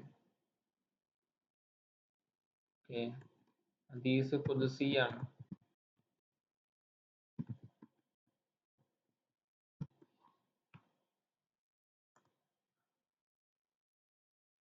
അപ്പൊ ഇവിടെ എന്താ പറയണത്? മറ്റൊരു ഖുദ്സിയ ഹദീസാണിത്. ഇവിടെ പറയണത് ഇത് അബ്തലീതു അബ്ദി ബി ഹബീബത്തിഹി, ഹബീബത്തിഹി കൊണ്ട്, ഹബീബത്തി പറഞ്ഞാൽ ഇഷ്ടപ്പെട്ട രണ്ട് സംഭവങ്ങൾ എന്നാ ഇവിടെ ഉദ്ദേശിച്ച നബി തങ്ങൾ വിശദീകരിക്കേണ്ടത്. യുരീദു ഐനൈഹി, ഉദ്ദേശം എന്താണ്? ഐനൈ, രണ്ട് കണ്ണുകള്. രണ്ട് കണ്ണിൽ എന്തെങ്കിലും പരീക്ഷണം ഉണ്ടായി, കണ്ണിൽ എന്തെങ്കിലും പരീക്ഷണം ഉണ്ടായി, ഇപ്പൊ സൊബറ, ഇങ്ങനെ പരീക്ഷണത്തില് സൊബർ ചെയ്തു, അവ്വൽ തുഹു മിൻഹുമൽ ജന്ന, അതിന് പകരമായിട്ട് എന്ത് ചെയ്യും? അള്ളാഹു തആല സ്വർഗം നൽകും എന്നാണ് പറഞ്ഞത്. കണ്ണിന് എന്തെങ്കിലും ബുദ്ധിമുട്ടുണ്ടായി, പരീക്ഷണങ്ങൾ ഉണ്ടായി, അങ്ങനെ ക്ഷമിക്കുകയും കൂലി പ്രതീക്ഷിക്കുകയും ചെയ്താൽ അള്ളാഹു തആല എന്ത് ചെയ്യും? സ്വർഗം അതിന് പ്രതിഫലം ആയിട്ട് നൽകും. ഓക്കെ, അത് മനസ്സിലായല്ലോ. ഇനി വൻ അത്താ ഇബ്നി അബീ റബാഹിൻ കാല കാല ലി ഇബ്നു അബ്ബാസ് റളിയല്ലാഹു അൻഹുമാ. ഓക്കെ, ഇനി അത്താ ഇബ്നു അബീ റബാഹ് റളിയല്ലാഹു അൻഹു റിപ്പോർട്ട് ചെയ്യുന്ന ഒരു ഹദീസാണ്. കാല ലി ഇബ്നു അബ്ബാസ് റളിയല്ലാഹു അൻഹുമാ, ഇബ്നു അബ്ബാസ് റളിയല്ലാഹു അൻഹു എന്നോട് പറഞ്ഞു എന്നാണ് ആര് പറയണത്? അത്താ ഇബ്നു അബീ റബാഹ് തങ്ങൾ പറയണത്. എന്താണ് പറയണത്? അലാ ഉരീക ഇംറാഅത്തൻ, ഇബ്നു അബ്ബാസ് തങ്ങള് അത്താ എന്നവരോട് പറയാണ്, അലാ ഉരീക ഇംറാഅത്തൻ മിൻ അഹ്ലിൽ ജന്ന, ജന്നത്തിന്റെ സ്വർഗാവകാശികളായ ഒരു സ്ത്രീയെ ഞാൻ കാണിച്ചു തരട്ടെ എന്ന് ചോദിച്ചു. അപ്പൊ അത്താ റളിയല്ലാഹു അൻഹു പറയണത്, ഖുൽതു ബല, ഞാൻ പറഞ്ഞു അതെ. കാല ആദിഹി ആദിഹിൽ മർഅത്തു സൗദാഉ അതത്തിൻ നബിയ, ഒരു ഈ സ്ത്രീ, ഒരു സ്ത്രീനെ പറ്റി പറയാണ്. ഈ സ്ത്രീ, ഈ കറുത്ത നിറമുള്ള സ്ത്രീ എന്തായി? നബി തങ്ങളുടെ അടുത്ത് വന്നു. അപ്പൊ കാലത്ത്, എന്നിട്ട് പറഞ്ഞു, ഇന്നി ഉസ്രാവും, എന്തുണ്ട് എനിക്കെന്തുണ്ട്? അപസ്മാര ഉണ്ടാവും എന്ന് പറഞ്ഞു, അപസ്മാരം ഉണ്ടാവുന്നുണ്ട്. അപ്പൊ ഇനി അത്തക്കശഫു, പിന്നെന്താ അപസ്മാരം ഉണ്ടാകുമ്പോ എന്ത് ഇളക്കങ്ങളൊക്കെ ഉണ്ടാവുമല്ലോ. ഓ, നമ്മള് അപസ്മാരം എന്ന് പറഞ്ഞാൽ സ്വയം നിയന്ത്രിക്കാൻ പറ്റാത്തൊരവസ്ഥയാണല്ലോ. അപ്പോ വസ്ത്രം മാറിപ്പോയിട്ട് എന്ത് ചെയ്യും? ഔറത്ത് വെളിവായി പോകുന്നുണ്ട് എന്ന് പറഞ്ഞു. ഫദുല്ലാ തആലി, അള്ളാഹു തആലയോട് പറഞ്ഞു, അള്ളാഹു തആലയോട് ദ്വാരക്കാൻ വേണ്ടി പറഞ്ഞു. അള്ളാഹുവിനോട് എനിക്കൊന്ന് ദ്വാരന്ന് തരണം എന്ന് പറഞ്ഞു. കാല ഇൻ ഷിഅ്തി സബർത്തി വലക്കിൽ ജന്ന, പറഞ്ഞു, നിങ്ങള് നിങ്ങൾ ഉദ്ദേശിക്കുകയാണെങ്കിൽ സബർത്തി, നിങ്ങൾ ക്ഷമിക്കൂ, വലക്കിൽ ജന്ന, ക്ഷമിച്ചു കഴിഞ്ഞാൽ എന്ത് ചെയ്യും? സ്വർഗം കിട്ടും. വൈൻ ഷിഅ്തി, നിങ്ങൾ ഉദ്ദേശിച്ചാൽ ദഅൗതുല്ലാഹ അൻ യുആഫീകി, അപ്പൊ നിങ്ങൾ ഉദ്ദേശിച്ചു കഴിഞ്ഞാൽ സുഖപ്പെടാൻ വേണ്ടി ഞാൻ ദ്വാരക്കുകയും ചെയ്യാന്ന് പറഞ്ഞു. അപ്പൊ കാലത്ത്, അപ്പൊ സ്ത്രീ പറഞ്ഞു, അസ്ബിറു, ഞാൻ ക്ഷമിക്കാന്ന് പറഞ്ഞു. അപ്പൊ കാലത്ത്, ഇപ്പോ എന്നിട്ട് ആ സ്ത്രീ പരാതി പറഞ്ഞു, പക്ഷെ എന്നാലൊരു പ്രശ്നമുണ്ട്, ഇനി അത്തക്കശഫു, എന്താ ഔറത്ത് വെളിവായി പോകുന്നുണ്ട്, അപ്പൊ അതൊരു പ്രയാസമാണെന്ന് പറഞ്ഞപ്പോ ഫദുല്ലാഹ അല്ലാത്ത കശഫ, അല്ലാത്ത കശഫ, വെളിവാവാതിരിക്കാൻ വേണ്ടി, ഔറത്ത് വെളിവാവാതിരിക്കാൻ വേണ്ടി നബിതങ്ങൾ ദുആ ചെയ്തു. മുത്തഫഖുൻ അലൈഹി. ഈ ഹദീസ് മനസ്സിലായോ?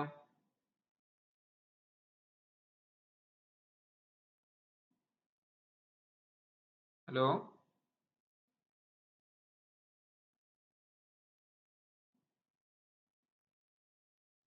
ഹലോ, ക്ലിയർ ആയോ?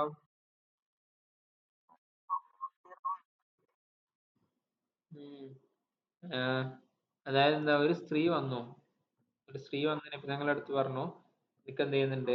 അപസ്മാരം ഉണ്ടാവുന്നുണ്ട്. സോ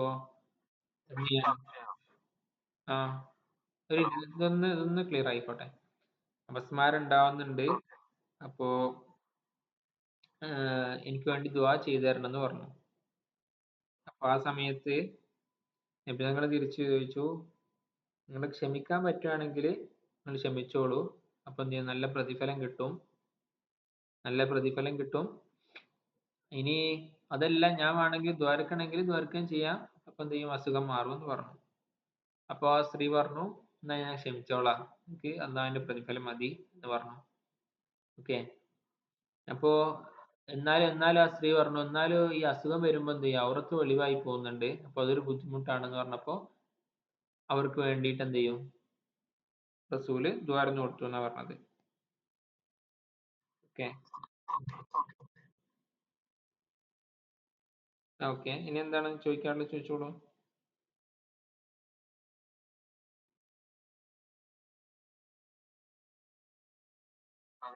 ഉം.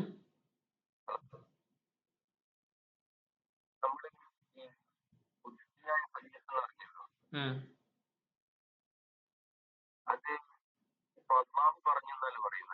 ഉം. ഉം. നേരിട്ട് പറഞ്ഞാൽ അറിയിച്ചു കൊടുത്തു. അതെ.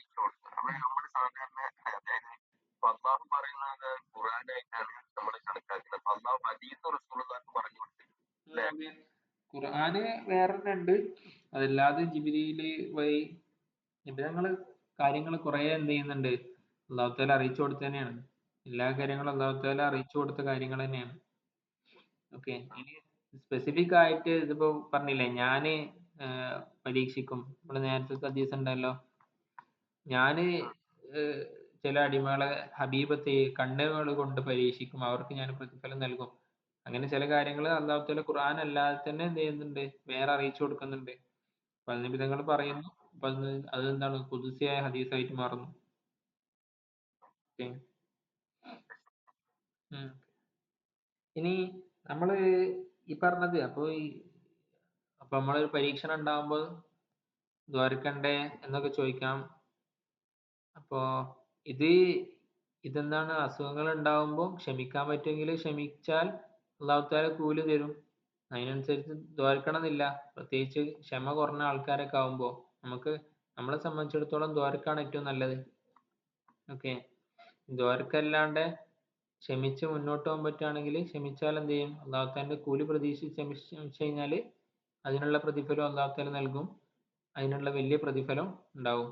ക്ഷമിക്കാൻ പറ്റില്ലെങ്കിൽ ഓരോ ചെറിയ പരീക്ഷണങ്ങൾ വരുമ്പോഴേക്ക് എന്താണ്, ഞാൻ എന്താണ് കുറെ ചെയ്തതല്ലേ, ഞാൻ അങ്ങനെ നല്ല ചെയ്തതല്ലേ, ഇങ്ങനെ നല്ല ചെയ്തതല്ലേ, എന്നിട്ടും എനിക്ക് എന്താണ് ഇങ്ങനെ വന്നത്, ഭയങ്കര പ്രയാസമായി പോയി, അങ്ങനെ പരാതി പറഞ്ഞാല് അത് ഭയങ്കര ബുദ്ധിമുട്ടാണ്. ഓക്കെ.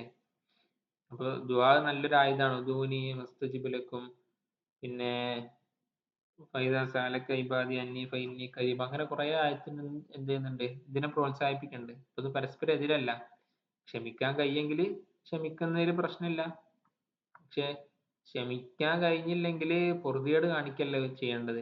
അപ്പൊ പരാതി പറയാനുള്ളത് പരാതിയല്ല, അപ്പൊ നമുക്ക് ചോദിക്കാനുള്ളത് അള്ളാഹുവിനോടാണ്. അപ്പൊ നേരിട്ട് ചോദിക്കുക, അതിനുള്ള പരിഹാരങ്ങൾ അള്ളാഹുവിൽ നിന്ന് തന്നെ സ്വീകരിക്കുക എന്നൊരു കാര്യമാണ് ഒരു മുഅ്മിൻ ചെയ്യേണ്ടത്. ഓക്കെ. അപ്പൊ അത് ദ്വാരക്കെതിരാണെന്ന് മനസ്സിലാക്കണ്ട എന്ന് വിചാരിച്ചിട്ടാണ് പറഞ്ഞത്.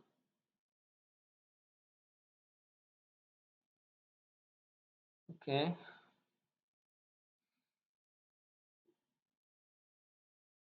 പിന്നെ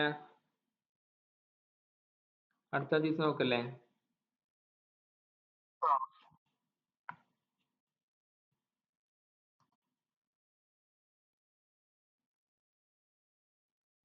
وعن أبي عبد الرحمن عبد الله بن مسعود رضي الله عنه, അബ്ദുല്ലാഹി ബിൻ മസ്ഊദ് റളിയല്ലാഹു അൻഹു റിപ്പോർട്ട് ചെയ്യുന്ന ഒരു ഹദീസ് കാണാം. قال كأني أنظر إلى رسول الله صلى الله عليه وسلم يحكي نبيا من الأنبياء. ഈ അമ്പിയാ, കഴിഞ്ഞ കാലത്തെ അമ്പിയാക്കളുടെ ക്ഷമനെ പറ്റിയിട്ട്. ഇപ്പോ ഈ സൊബറൊക്കെ എന്താണ്, എല്ലാവർക്കും ഉണ്ടാവേണ്ട ഗുണങ്ങളാണ്. മുഅ്മിൻ ക്ഷമിച്ചു കഴിഞ്ഞാൽ അവന് കൂലിയുണ്ട്, അവന് സ്വർഗ്ഗം ഉണ്ട് എന്നൊക്കെ അല്ലാഹു തആല കുറെ ഹദീസുകളിൽ പറഞ്ഞല്ലോ. ഞങ്ങൾ കുറെ ഹദീസുകളിൽ പഠിപ്പിച്ചു. അപ്പോ ഈ ഈ ക്വാളിറ്റികളൊക്കെ, നമ്മൾ മുഅ്മിൻ ഉണ്ടാവേണ്ട ക്വാളിറ്റികളൊക്കെ ഏറ്റവും കൂടുതലായിട്ട് ഉണ്ടാവേണ്ട ഒരു ആളാണ് ആര്, നബി എന്ന് പറഞ്ഞാല്. വിധങ്ങള് നബിമാരെന്ന് പറഞ്ഞാൽ സമൂഹത്തിന് പഠിപ്പിച്ചു കൊടുക്കേണ്ട ആൾക്കാരാണല്ലോ. ഇസ്ലാമിന്റെ കൺസെപ്റ്റ് അങ്ങനെയാണ്. അള്ളാഹു താല ആണ് ഈ ഗുണങ്ങളൊക്കെ കംപ്ലീറ്റ് ആയിട്ട് ഉണ്ടാവുക. അള്ളാഹു താലാന്റെ ഗുണങ്ങളാണ് നമ്മള് അസ്മാഉൽ ഹുസ്നയൊക്കെ പഠിക്കല്ലോ. അപ്പൊ അതില് ഒരുപാട് ഗുണങ്ങള്, നന്മ ചെയ്യുന്ന ആളും അങ്ങനെ പറഞ്ഞിട്ട് ഒരുപാട് ഗുണങ്ങളുണ്ട്. അപ്പൊ അതൊക്കെ മനുഷ്യന്മാർക്ക് തഹല്ലഖു ബി അഖ്ലാഖില്ല എന്ന് പറയാം. നമുക്ക് അള്ളാഹുവിന്റെ ഗുണങ്ങളാണ്, അള്ളാഹുവിന്റെ സ്വഭാവങ്ങളാണ് ഉണ്ടാവേണ്ടത്. അപ്പൊ അത് പടച്ചോൻ കഴിഞ്ഞ് കഴിഞ്ഞാൽ പിന്നെ ഏറ്റവും കൂടുതൽ ഉണ്ടാവുക ആർക്കാണ്, നബിമാർക്കാണ്. അത് അത് കണ്ടു പഠിക്കാനാണ്, ഇത്തിബ ആണ്. കുന്തും നിങ്ങൾ മുഅ്മിനീങ്ങളാണെങ്കിൽ എന്നോട് പിൻപറ്റണം എന്നാണ് നബിതങ്ങൾ പഠിപ്പിക്കുന്നത്. അപ്പോ നബിമാരെ കണ്ടിട്ടാണ് എന്ത് ചെയ്യുന്നത്, നമ്മൾ ക്ഷമയും അതുപോലുള്ള കാര്യങ്ങളൊക്കെ പഠിക്കുന്നത്. പിന്നെ മറ്റൊരു വിഷയം പറയാനുള്ളത്, ഇപ്പൊ ദുന്യാവിനെ സംബന്ധിച്ചിടത്തോളം നമ്മൾ എന്ത് മനസ്സിലാക്കരുത്, ദുന്യാവ് പറഞ്ഞാല് നമുക്ക് ഓൾവേസ് സുഖമായിരിക്കും. ഒരു മുഅ്മിനെ സംബന്ധിച്ചിടത്തോളം ഒരു പ്രശ്നം ഉണ്ടാവില്ല, പ്രയാസം ഉണ്ടാവില്ല. അവന് എന്താണ് എല്ലാ കാര്യങ്ങളും ദുന്യാവിനുള്ള എല്ലാ എല്ലാ കാര്യങ്ങളും ഉഷാറായിട്ട് കിട്ടുമെന്ന് നമ്മൾ മനസ്സിലാക്കാൻ പാടില്ല. ദുന്യാവ് ഒരു പരീക്ഷണത്തിന്റെ ലോകമായിട്ടാണ് മുസ്ലിം മനസ്സിലാക്കേണ്ടത്. ഇപ്പൊ യഹൂദി യുദ്ധത്തില് ഖുറാനിൽ ഇങ്ങനെ വ്യക്തമായിട്ട് കാണാൻ പറ്റും. യഹൂദി യുദ്ധത്തിൽ പരാജയം ഉണ്ടായ സമയത്ത് അങ്ങനെ കുറെ ആയത്തുകളൊക്കെ വരുന്നുണ്ട്. ബദറിൽ ജയിച്ചപ്പോ നിങ്ങൾ വിചാരിക്കരുത് ഇത് എല്ലപ്പോഴും വിജയം ഉണ്ടാവുമെന്ന് വിചാരിക്കരുത്. ഇവിടെ പരാജയം ഉണ്ടായത് നബിതങ്ങള് അമ്പെയ്ത്തുകാരെ നിർത്തി. പിന്നെ അവിടുന്ന് നബിതങ്ങളും ശരിക്കും എന്ത് ചെയ്യില്ല, അനുസരിക്കാൻ വേണ്ടി യുദ്ധ സമയത്ത് അവർക്ക് സാധിച്ചില്ല. അങ്ങനെയാണ് പരാജയം ഉണ്ടായത്. അപ്പോ ഈ ദുന്യാവാണ് ഇത്. ഇവിടെ സത്യവിശ്വാസികളെ സംബന്ധിച്ചും എന്താണ് എല്ലാം ഓക്കെ ആയിരിക്കും, എപ്പോഴും സുഖമുള്ള ജീവിതമായിരിക്കും എന്നാരും മനസ്സിലാക്കരുത് എന്ന് ഖുറാനിലെ ആലിമ്രാൻ സൂറത്തിൽ എന്ത് ചെയ്യും, വ്യക്തമായിട്ട് അല്ലാഹു തആല പഠിപ്പിക്കുന്നുണ്ട്. അപ്പോ അതാണ് ഈ സബറിന്റെ മഹത്വം അവിടെ മനസ്സിലാവുക. പക്ഷെ ഇവിടെ ദുന്യാവില് പ്രത്യക്ഷത്തില് കാണുമ്പോൾ സുഖമില്ലെങ്കിലും ആത്മീയമായിട്ട് വിശ്വസിക്കുന്ന ഒരാൾക്ക്, അല്ലെങ്കിൽ ഈ ദുന്യാവ് ഇങ്ങനെയാണ്, ഇതൊക്കെ പരീക്ഷണത്തിന്റെ ലോകമാണ്, ഇവിടെ വിജയിക്കാനുള്ള മാർഗം ക്ഷമിക്കലും കൂലി പ്രതീക്ഷിക്കലും അല്ലാഹു തആലയെ ഓർക്കലും ഒക്കെയാണെന്ന് മനസ്സിലാക്കുന്ന ആളെ സംബന്ധിച്ചിടത്തോളം ദുന്യാവ് ഒരു പ്രശ്നമില്ല. ആ ഒരു രീതിയിലേക്ക്, ദുന്യാവ് ഒരു പ്രശ്നമില്ലാത്ത രീതിയിലേക്ക് നമ്മൾ മാറുകയാണ് ചെയ്യേണ്ടത്. പിന്നെ മനസ്സിലാക്കേണ്ടത്, നമ്മൾ ഇതൊന്നും നമ്മൾ നല്ലതിന് വേണ്ടി ശ്രമിക്കണ്ടെന്നോ നമ്മൾ പൈസ ഉണ്ടാക്കണ്ടെന്നോ അങ്ങനൊന്നുമല്ല. പിന്നെ ഇതൊക്കെ ചെയ്യണം, പക്ഷെ വരുന്ന കാര്യങ്ങൾക്ക് എന്ത് ചെയ്യാൻ പറ്റില്ല, വിധി ആർക്കും തടുക്കാൻ പറ്റൂല. അപ്പൊ നമ്മൾ പറഞ്ഞ നമ്മളെ വിശ്വാസം നന്മയും തിന്മയും അള്ളാഹുവിൽ നിന്നാണെന്ന്. അപ്പൊ അള്ളാഹു തആല നന്മ മാത്രം ചെയ്യുന്നല്ല. പിന്നെ ഇനിയൊരു ഖുദ്സിയായ ഹദീസും കൂടി വരുന്നുണ്ട്, ഇഷ്ടമുള്ള ആൾക്കാരെ നല്ലോണം പരീക്ഷിക്കുന്ന പറയണത്. അങ്ങനെ പണ്ട് ചരിത്രം ഉണ്ടായിരുന്നല്ലോ, ഈ അസുഖമില്ലാത്ത ഒരു ഭാര്യ ഉണ്ടായപ്പോ ഒരു ഒരു ആരാണ് പേര് ഓർമ്മയില്ല, ഒരു നല്ലൊരു മനുഷ്യനാണ്, ഒരു സൂഫി ഗുരുക്കന്മാരിൽ പെട്ട ഒരാളാണ്. അപ്പൊ അവരെ ഭാര്യനെ തൊലാക്കില്ലെന്ന് നമുക്ക് ചൊല്ലാൻ പറ്റുമോ എന്നുള്ള വിഷയങ്ങളല്ല. അവരാ കാര്യത്തിനെ മനസ്സിലാക്കുന്നത് അങ്ങനെയാണ്. പരീക്ഷണം ഉണ്ടായി എന്ന് പറയണത് എന്തായിട്ടാണ്, അത് അള്ളാഹുവിന്റെ ഇഷ്ടം കൊണ്ടാണ് എന്നാണ് മനസ്സിലാക്കുന്നത്. അപ്പൊ അത് ക്ഷമിക്കാനുള്ള ഒരു കാരണമാണ് എന്നാണ് മനസ്സിലാക്കുന്നത്. ഓക്കെ, അപ്പൊ ഇവിടെ നമ്മൾ പറഞ്ഞത്, അപ്പൊ അംബിയാഇന്റെ ക്വാളിറ്റി, അംബിയായിന് ഈ ഗുണങ്ങളൊക്കെ കൂടുതലായിട്ടുണ്ടാവും. അപ്പോ കാന്നി അൻദുറു ഇല റസൂലുള്ളാഹി സ്വല്ലല്ലാഹു അലൈഹി വസല്ലം യഹ്കി നബിയ്യ മിനൽ അംബിയായി. അപ്പൊ കഴിഞ്ഞുപോയ അമ്പിയാക്കളുടെ കഥയാണ് പറയണത്. ഇപ്പോ സ്വലവാത്തുല്ലാഹി വസ്സലാമു അലൈഹിം, ഇപ്പൊ നൂഹ് നബിന്റെ കഥയാണെന്ന് പറയുന്നുണ്ട്. അപ്പൊ ലറബഹു ഖൗമുഹു ഫഅദ്മഉഹു.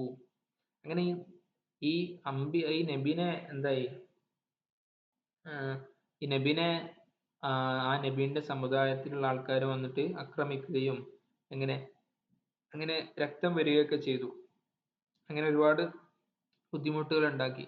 വഹുവ യംസൗ, പക്ഷെ ആ നബി എന്താണ് ചെയ്തത്, ഇതിൽ ക്ഷമിക്കും. വഹുവ യംസൗ ദമാൻ വജീഹി, മുഖത്ത് ചോര ആയപ്പോൾ മുഖം എന്ത് ചെയ്തു, മുഖം തടവുകയൊക്കെ ചെയ്തു. കാരണം എന്തായിരിക്കാം, ആ രക്തം താഴെ വീഴണ്ടെന്നായിരിക്കാം. കാരണം അങ്ങനെ വീണ് കഴിഞ്ഞാൽ എന്ത് ചെയ്യും, ഈ കൗമിന് എന്ത് ചെയ്യും, ശിക്ഷ കിട്ടും.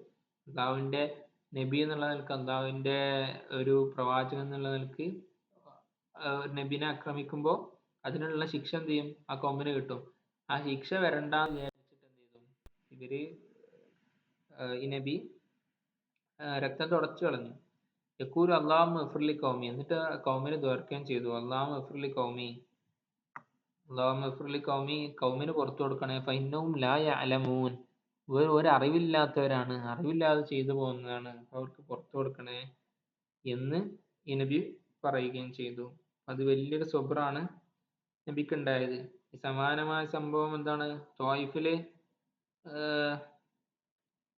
ഭ്രാന്തന്മാരെയും കുട്ടികളൊക്കെ വിട്ട് കല്ലെറിയിപ്പിച്ച സമയത്ത് നബി തങ്ങളുടെ ചരിത്രത്തിൽ നമുക്ക് വായിക്കാൻ പറ്റും. ത്വായിഫിലൊന്നും നമുക്ക് കഴിഞ്ഞ പ്രാവശ്യം പോയപ്പോൾ പോകാൻ പറ്റിയില്ല. നിങ്ങൾ ഒരുപാട് പോയിട്ടുണ്ടാവും. ത്വായിഫിൽ എന്താണ് ആ സ്ഥലങ്ങളൊക്കെ ഇപ്പോഴും മാർക്ക് ചെയ്ത് വെച്ചിട്ടുണ്ടെന്നാണ് പറഞ്ഞത്. ഓക്കെ, അപ്പോ ആ സമയത്ത് ജിബ്രീൽ ഒന്ന് ചോദിച്ചല്ലോ, ഈ മല എന്തായി ഒന്നായിട്ട് ശത്രുക്കൾക്കെതിരെ ഈ കൗമിനെതിരെ മറിച്ചിരട്ടെ എന്ന് ചോദിച്ചപ്പോൾ ഇല്ല, അവർ ഇസ്ലാമിലേക്ക് വരും എന്നുള്ള പ്രതീക്ഷ വെച്ചുകൊണ്ട് അവർ പറയില്ലാത്തവരാണ് എന്നൊരു കാര്യം മനസ്സിലാക്കിക്കൊണ്ട് നബി ക്ഷമിക്കുകയാണ് ചെയ്തത്. അമ്പിയാക്കളുടെ ക്ഷമനെ പറ്റിയാണ് നമുക്കിവിടെ മനസ്സിലാകുന്നത്. ഓക്കെ, പിന്നെ ഈ ക്ഷമ, ഈ പ്രോബ്ലംസ് എന്നൊക്കെ പറയണത് ഇത് ഇസ്ലാമിൽ മാത്രമല്ല, പുതിയ കുറെ മോട്ടിവേഷൻ ടോക്കുകളിൽ നമുക്ക് കേൾക്കാൻ പറ്റും. പ്രശ്നങ്ങള് ഇന്നലെ ജസ്റ്റ് ചെറിയ ബിസിനസിനെ പറ്റിയുള്ള ഒരു വീഡിയോ അങ്ങനെ കണ്ടപ്പോ അതിൽ പറയുന്നുണ്ട്, ഈ പ്രോബ്ലംസ് വേണം എന്നാലാണ് സക്സസ് ഉണ്ടാവുക എന്ന് പറഞ്ഞു. പ്രോബ്ലംസ് വേണം എന്നാലാണ് സക്സസ് ഉണ്ടാവുക. ഓരോ പരാജയങ്ങളിൽ നിന്നും ഒരു ഒരു ചങ്ങായി എന്ത് ചെയ്യും, പഠിക്കുകയും പുതിയ ഐഡിയാസ് ഡെവലപ്പ് ചെയ്യുകയും പിന്നീട് അതിനെ ഓവർകം ചെയ്യാനുള്ള കുറെ പരിഹാരങ്ങൾ കണ്ടെത്തുകയും അങ്ങനെ നിരന്തരമായിട്ട് ശ്രമിച്ചുകൊണ്ടിരിക്കുക. അപ്പോഴാണ് വിജയം ഉണ്ടാവുക, ബിസിനസ്സിൽ സക്സസ് ഉണ്ടാവണമെന്നാണ് അയാൾ പറഞ്ഞത്. ഈ സൈക്കോളജിയിൽ ഒരു ലൈഫ് സ്റ്റൈലിന്റെ ക്ലാസ് ഒക്കെ എടുക്കുന്ന ആൾക്കാർ പറയുന്നത്, ഈ പ്രശ്നങ്ങൾ ഉണ്ടാകുമ്പോഴാണ് നമ്മൾ മര്യാദക്ക് ജീവിതത്തെ ആസ്വദിക്കാൻ തുടങ്ങുക. പ്രശ്നങ്ങളോട് എന്താണ് അതൊരു ചലഞ്ചായിട്ട് ഏറ്റെടുക്കുകയും അതിനെ ഫേസ് ചെയ്യുകയും ചെയ്യുമ്പോഴാണ് നമ്മുടെ ജീവിതം സക്സസ് ഉണ്ടാവുക, നമുക്ക് നല്ലൊരു ജീവിതം ഉണ്ടാക്കാൻ പറ്റുക എന്നൊക്കെ അവരും പറയും. ഇസ്ലാമിക നമ്മളെ ഹദീസിലും അത് തന്നെയാണ് പഠിപ്പിക്കുന്നത്. ഇവിടെ നമുക്ക് എങ്ങനെയാണ് ഒരു പരീക്ഷണത്തെ നോക്കി കാണേണ്ടതെന്നാണ്. അവിടെ അവർക്ക് അതിലപ്പുറത്തുള്ള ലക്ഷ്യമൊന്നും ഉണ്ടാവില്ല. ഒരു പ്രശ്നം വന്നാല് അവർക്ക് അത്രേ പറയാൻ പറ്റുള്ളൂ. കാരണം എന്താ പറയാ, ഇത് ഇത് ഞാൻ സ്ട്രോങ് ആവാൻ വേണ്ടിയുള്ള എന്താണ് ഒരു അവസരമായിട്ട് അവർക്ക് മനസ്സിലാക്കാൻ പറ്റും. പക്ഷെ നമുക്ക് അതിനപ്പുറം പടച്ചവനിലുള്ള വിശ്വാസം ഉള്ളതുകൊണ്ട് ഇത് കൂലി കിട്ടാനുള്ളൊരു കാരണമാണ്.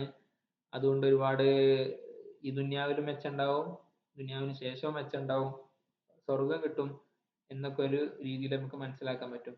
അപ്പൊ ഒരു ജീവിതത്തിലെ പ്രശ്നങ്ങളെ തരണം ചെയ്യാൻ, അതിനെ മറികടക്കാൻ ഒരു മുസ്ലിമിനാണ് ഏറ്റവും കൂടുതൽ സാധ്യത ഉള്ളത് എന്ന് ഈ സൊബറിന്റെ ഭാഗം പഠിക്കുമ്പോൾ നമുക്ക് മനസ്സിലാക്കാം. ഓക്കെ, ഇപ്പൊ എത്രത്തോളം വെച്ചാല് ഇപ്പൊ വേറൊരാൾ പറഞ്ഞ കേട്ടോ, ജീവിതത്തിൽ ഭക്ഷണത്തിൽ ഉപ്പ് പോലെയാണ് ജീവിതത്തിൽ പ്രശ്നങ്ങളെന്ന്. അതില്ലെങ്കിൽ രസം ഉണ്ടാവില്ല. എപ്പോഴും ഇങ്ങനെ സ്റ്റഡി ആയിട്ട് പോകുന്ന ആൾക്കാർക്ക് ജീവിതത്തിൽ പ്രത്യേകിച്ച് കാര്യങ്ങളൊന്നും ഉണ്ടാവില്ല. കുറെ പ്രശ്നങ്ങൾ വേണം, അത് ഫേസ് ചെയ്യും, അത് ഓവർകം ചെയ്യും, അങ്ങനെ അതാണ് ജീവിതത്തിന്റെ രസം എന്നാണ് അവർ പറയുന്നത്. ഇത് മറ്റേ പ്രോബ്ലംസിനെ മഹത്വവൽക്കരിക്കല്ല കേട്ടോ. അപ്പൊ അവര് പറഞ്ഞതിന്റെ ഉദ്ദേശം എന്താണ്, നമ്മള് പുതിയ പ്രോബ്ലംസ് കണ്ടെത്തിയിട്ട് അതിലെ അങ്ങനെ ഇറങ്ങി പോകണം എന്നല്ലല്ലോ. എന്നാൽ പ്രോബ്ലംസ് സ്വാഭാവികമായിട്ട് ഉണ്ടാവും. എങ്ങനെ പരിഹരിക്കണം, എങ്ങനെ അതിനെ ഫേസ് ചെയ്യണം എന്നുള്ളതാണ് അവരുടെ വിഷയം. ഓക്കെ, നമ്മള് സുബ്രഹ്മായിട്ട് ബന്ധമുണ്ടായപ്പോൾ പറഞ്ഞതാ. ഇനി അടുത്ത ദിവസം നോക്കാം. കാലക്ക അന്യ അന്നൂറുള്ള റസൂലുള്ളാഹി സ്വല്ലല്ലാഹു അലൈഹി വസല്ലം പറഞ്ഞു, അമ്പിയാക്കളുടെ ക്ഷമനെ പറ്റി പറഞ്ഞു. അപ്പോൾ ആ കൗമിനെ പുറത്തു കൊടുക്കണമെന്നാണ് അമ്പിയാക്കൾ തീർക്കുന്നത്. ഇനി അടുത്തൊരു ഹദീസ് നോക്കാം. ആ നബി സയ്യിദിൻ അബി ഹുറൈറ, അബൂ സയ്യിദും അബൂ ഹുറൈറ റളിയല്ലാഹു അൻഹു ഇത് രണ്ടാളും റിപ്പോർട്ട് ചെയ്യാണ്. നബി സല്ലല്ലാഹു അലൈഹി വസല്ലം ഞങ്ങൾ പറയാണ്, കാല മാ യുസീബുൽ മുസ്ലിമ മിൻ നസബിൻ, മുഅ്മിനീങ്ങൾക്ക് ഒരു നസബ് ഉണ്ടായിട്ടില്ല. നസബ് എന്ന് പറഞ്ഞാൽ എന്താ, ഒരു ക്ഷീണം. പിന്നെ ഇനിയോ വസബ് എന്ന് പറഞ്ഞാൽ കുറച്ച് നിത്യമായ ക്ഷീണം, ഒരു നിരന്തരമുള്ള ഒരു അസുഖം. മറ്റേത് പറഞ്ഞാല് കുറച്ചു നേരം ഉണ്ടാവണ, അത്ര സ്ഥിരമായിട്ട് ഉണ്ടാവാത്ത ഒരു ക്ഷീണം, ഒരു അസുഖം. വസബ് എന്ന് പറഞ്ഞാൽ കുറച്ച് സ്ഥിരമായിട്ട് ഉണ്ടാവുന്ന ഒരു അസുഖം. പിന്നെ അതേപോലെ തന്നെ ഹമ്മ് എന്ന് പറഞ്ഞാൽ എന്താ, ദുഃഖം. എല്ലാ ഹമ്മും ദുആ ഉണ്ടല്ലോ, ഹമ്മി വൽ ഹസൻ, എല്ലാ ദുഃഖത്തിൽ നിന്നും ആഹ് കാവൽ ചോദിക്കുന്ന ദുആ ഉണ്ട്. ഇപ്പൊ ഹമ്മ് എന്ന് പറഞ്ഞാൽ ഹമ്മും ഹസനും ദുഃഖാണ്. ഹമ്മും ഹസനുള്ള മാറ്റം എന്ന് വെച്ചാല് ഹമ്മ് എന്ന് പറഞ്ഞാൽ എന്താ? അത് ഉണ്ടാവാൻ പോണ കാര്യങ്ങളെ പറ്റിയുള്ള ദുഃഖാണ്. ഒരു ആശങ്ക, ആകുലത എന്നൊക്കെ പറയില്ലേ, അതാണ് ഹമ്മ്. ഹസൻ എന്ന് പറഞ്ഞാൽ എന്താ? അത് കഴിഞ്ഞു പോയ കഴിഞ്ഞു പോയ കാര്യങ്ങളിലുള്ള ദുഃഖാണ് ഹസൻ എന്ന് പറഞ്ഞാല്. ഓക്കെ, ഒന്ന് ആശങ്കയും ഒന്ന് ദുഃഖമാണ്. ഹമ്മ് എന്ന് പറഞ്ഞാൽ ഒരു ആശങ്കയാണ്, ഒരു ആകുലതയാണ്, ഒരു അതിലുണ്ടാവാൻ പോണ കാര്യങ്ങളെ പറ്റിയുള്ള ദുഃഖമാണ്. രണ്ടാമത്തതോ ഉണ്ടായ സംഭവം കഴിഞ്ഞ കാര്യങ്ങളെ പറ്റിയുള്ള ദുഃഖമാണ്. അതാ പിന്നെ ഒരു ബുദ്ധിമുട്ട്, അത് കുറച്ചുകൂടി ജനറൽ ടൈമാണ്. ഓക്കെ, അതാ എല്ലാ നഫ്സിനുള്ള ശരീരത്തിനുണ്ടാവുന്ന എല്ലാ ബുദ്ധിമുട്ടുകളും. ഒമ്മ് എന്ന് പറഞ്ഞാൽ കുറച്ചുകൂടി തീവ്രമായ ഒരു ദുഃഖാണ്. ഓക്കെ, തീവ്രമായ ഒരു ദുഃഖം. അപ്പോ കഴിഞ്ഞ ഉം, കഴിഞ്ഞു പോയ സംഭവത്തിൽ ഇത് ഹസനിന്റെ ഏറ്റവും ഒരു കുറച്ചുകൂടി വലിയൊരു ലെവലിലുള്ള സാധനമാണ് ഒമ്മ എന്ന് പറഞ്ഞാൽ. ഓക്കെ, അപ്പോ കുറച്ചു കാലം കഴിയുമ്പോൾ വളരെ വളരെ പ്രയാസമുള്ള കാര്യങ്ങളൊക്കെ ഉണ്ടാവും. അപ്പോ അതാണ് ഒമ്മ. അപ്പൊ ഇങ്ങനെ ഒരുപാട് മനുഷ്യന്മാർക്ക് ഉണ്ടാവുന്ന ഒരുപാട് പ്രശ്നങ്ങൾ പറഞ്ഞു. എന്നിട്ട് എന്ത് പറയണം, എന്നിട്ട് ഷൗക്ക ഷൗക്കത്ത് യുഷാക്കുഹ, അങ്ങനെ ഒരു മുള്ള് തറക്കുന്നത് വരെ, അങ്ങനെ ഒരുപാട് പ്രശ്നങ്ങൾ പറഞ്ഞു. ദുഃഖം ഉണ്ടാവും, അസുഖം ഉണ്ടാവും, പിന്നെ ചെറിയ ക്ഷീണങ്ങൾ ഉണ്ടാവും, കഴിഞ്ഞതിനെ പറ്റിയുള്ളത് ഉണ്ടാവും, വരാൻ പോകുന്നതിനെ പറ്റി ഓർത്തുള്ള ആശങ്കകൾ ഉണ്ടാവും.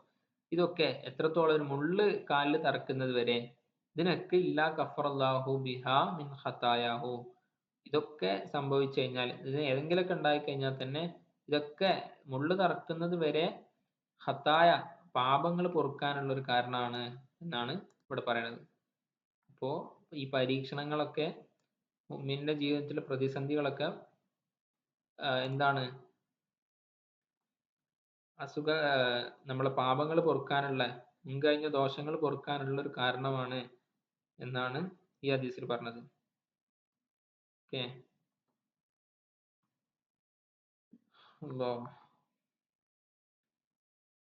ഇപ്പോ സമയമായി തോന്നുന്നുണ്ട്. നമ്മള് സുബറിനെ പറ്റിയാണ്, സുബറുമായിട്ട് ബന്ധപ്പെട്ട പല കാര്യങ്ങളും പറഞ്ഞു. ഓക്കെ, അപ്പൊ ഏതെങ്കിലുമൊക്കെ ഒരു ഹദീസ് ഓരോ ദിവസത്തെയും ഏതെങ്കിലും ചെറിയ ഹദീസുകളൊക്കെ കാണാതെ പഠിച്ചു കഴിഞ്ഞാൽ എന്താണ് വളരെ നല്ലതാണ്. അങ്ങനെ ശ്രമിച്ചാൽ ഇൻഷാ അല്ലാഹ് ഒരുപാട് ഹദീസുകൾ പല വ്യത്യസ്ത ബാബുകളിൽ നിന്നായിട്ട് നമുക്ക് പഠിക്കാൻ പറ്റും. ഇൻഷാ അല്ലാഹ് എന്തെങ്കിലും ഡൗട്ട് ഉണ്ടായിരുന്നോ?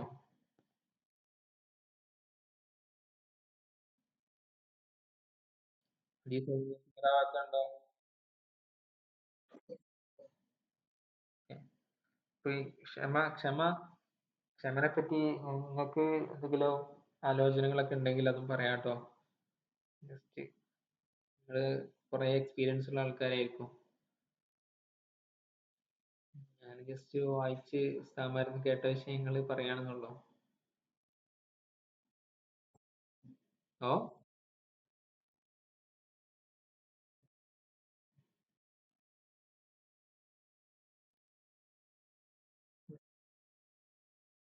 ഉം,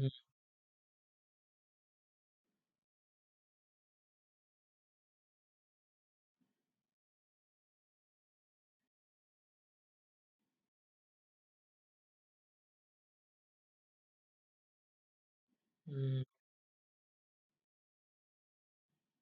ഗ്രാറ്റിറ്റ്യൂഡ് ജേർണൽസ് ഒക്കെ അങ്ങനെ കുറെ ഉണ്ടല്ലോ അല്ലേ?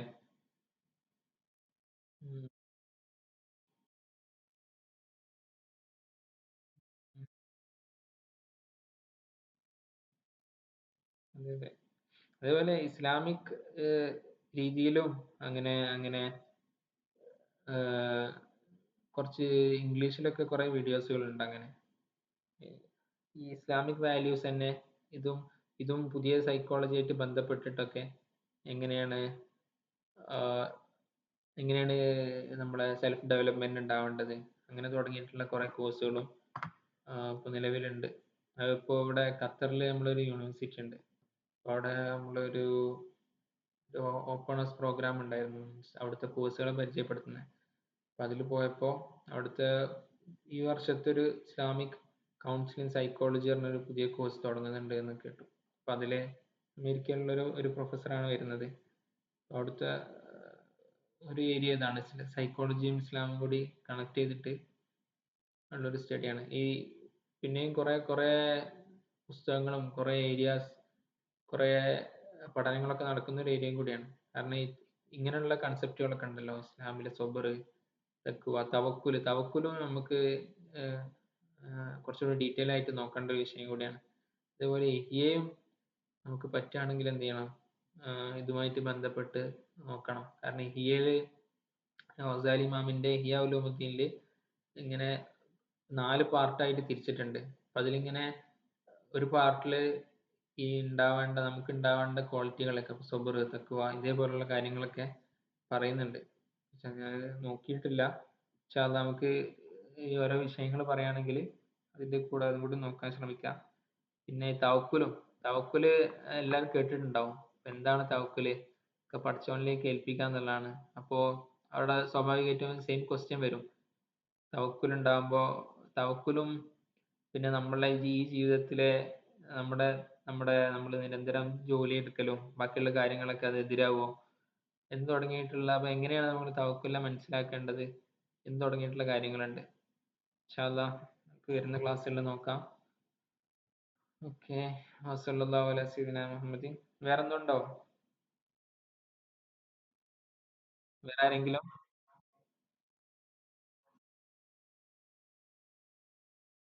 ഈ തസവുഫ് തുടക്കത്തിൽ എല്ലതും ഇങ്ങനെ തന്നെ ആയിരുന്നല്ലോ. പിന്നെ ഉള്ള പിന്നെ തസവുഫ് ഒക്കെ ഉണ്ടായത് ഹദീസില് ഗസാലി ഇമാമിന്റെ ഇതൊക്കെ ഇഹ്യയൊക്കെ തസവുഫിന്റെ കൃതികൾ തന്നെയാണല്ലോ. അപ്പൊ അതില് ഫസ്റ്റ് എന്ത് ചെയ്യും, ഖുർആൻ വരും, പിന്നെ ഹദീസ് വരും, പിന്നെ ഓരോ മഹാന്മാർ പറഞ്ഞ വാക്കുകൾ, അവരുടെ ചരിത്രങ്ങളൊക്കെ വരും, പിന്നെ അതിനെ പറ്റിയിട്ടുള്ള ഗസാലി ഇമാമിന്റെ വിശദീകരണങ്ങൾ വരും. അപ്പൊ ഇതിലൊക്കെ ബേസ് ഇവിടെ തന്നെയാണുള്ളത്. ഖുറാനിനേക്കാളും ഹദീസിനേക്കാളും വലിയ തസവുഫ് ഒന്നും ഉണ്ടാവില്ല. അത് പിന്നെ ഇവര് ഈ തെറ്റായ ആൾക്കാർ ഉണ്ടാക്കുന്നതാണ്. നമ്മൾ ഖുറാനും ഹദീസും ഒന്നല്ല, അവനക്ക് അതിനേക്കാൾ വലിയ കാര്യങ്ങളൊക്കെ ഉണ്ടെന്ന് പറഞ്ഞിട്ട്. നിങ്ങൾ അതൊക്കെയാലും പഠിക്കണ്ടാവല്ലോ, ഹക്കീക്കത്തും. അതെ.